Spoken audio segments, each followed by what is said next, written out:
Welcome to Complexity Made Simple.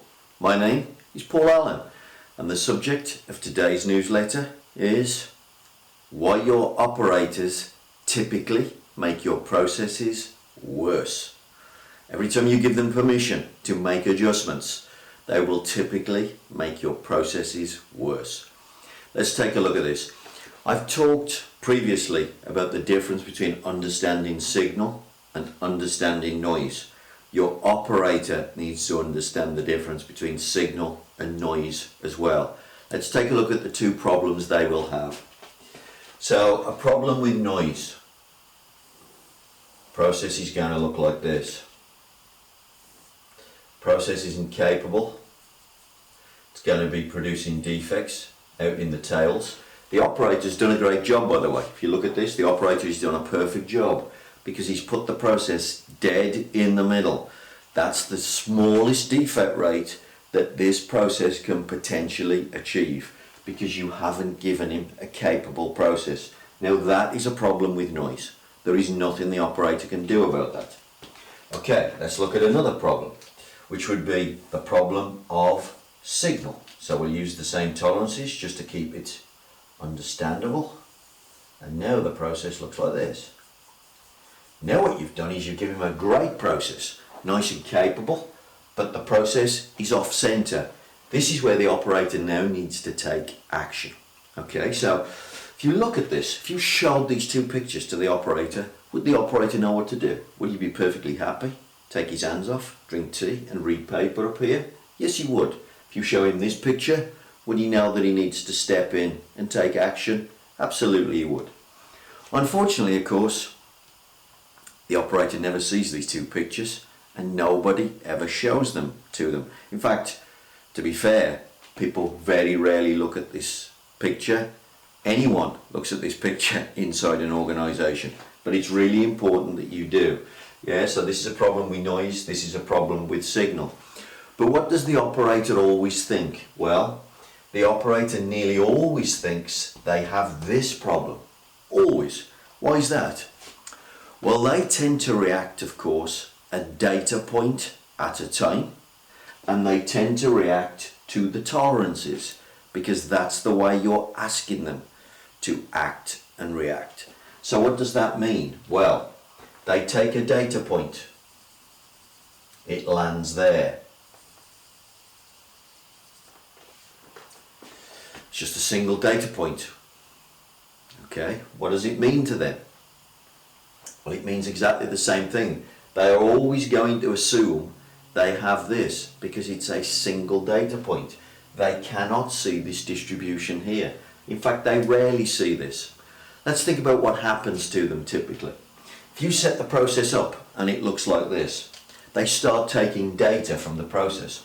Well, look, where does most of the data land from the operator's perspective? Most of the data, of course, is going to land in this big fat section here because that's where most of the results are landing. So of course when the operator sets the process up, he gets results that look great.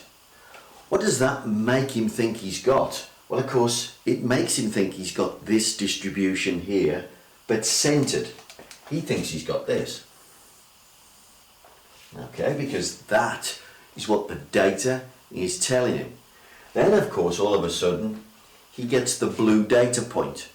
Now, what does he think has happened? Well, at that point, he thinks the blue distribution, of course, has moved over here, like this. And what does he then do? Well, it's obvious for him that he should take action. So it's obvious to him because of the data that he's seen. So what does he do? He winds on a setting. And he moves the black distribution. Where's he going to move it? He's going to slide the whole thing over here. Let's say he puts the thing like that. So now, of course, I've got all these defects over here on the right hand side. Of course, he carries on running. Now look, same problem though. Where's most of the data? Most of the data is still inside the red tolerance zone. He's still going to see evidence. He collects new data. And his new data, of course, lands inside the tolerances. What does he think he's got? He thinks he's got this thing and he's got it centered. Then what does he get? Well, of course, eventually he's got to get a data point out here. Now what does he think he's got? Well, now he thinks this distribution has gone all the way over here. So what does he do now? Well, he winds on the settings, of course, because it's obvious. What's he doing to this black distribution? Well, he's sending the black distribution all the way over here, and maybe now there's a tail sitting out here with lots and lots of defects. Now, if you ask this operator, is this machine any good? Maybe it's a brand new machine, maybe you haven't had it very long. If you ask the operator, is this machine any good? Is it stable? What does he say? And he says, oh no, this isn't stable. It wanders all over the place.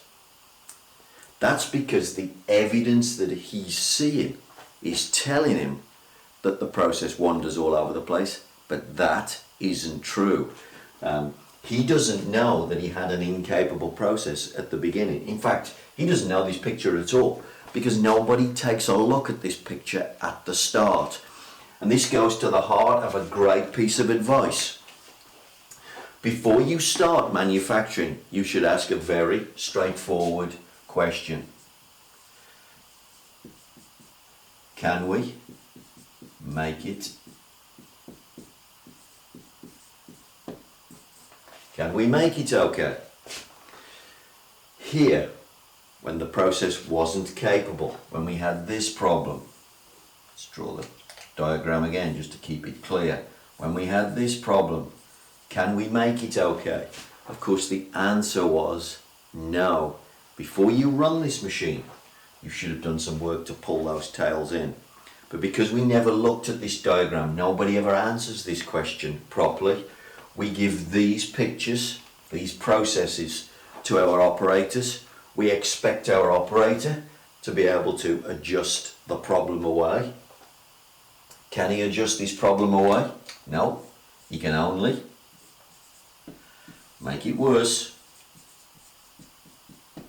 Of course, we encourage him to do that by asking him to get us out of the mess. We ask him to make it worse on our behalf. If you don't know the difference, if you haven't taken that picture, plotted a graph, plotted a histogram, plotted a CPK diagram, and answered that question, typically your operator will make it worse. Of course, this is all wrapped up in statistical process control. What does statistical process control do? It stops your operator making the process worse. You need to understand whether it's signal or noise that you have the problem with, and then once you have the knowledge of what's happening in your process, apply SPC. What SPC would tell your operator to do here is to center it and then drink tea and read the paper. Without SPC, your operators will typically make the process worse.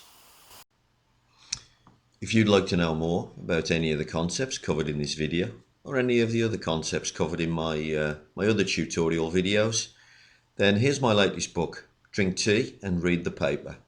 Covers everything you need to know about how to make sure that Six Sigma becomes world-class engineering in your company.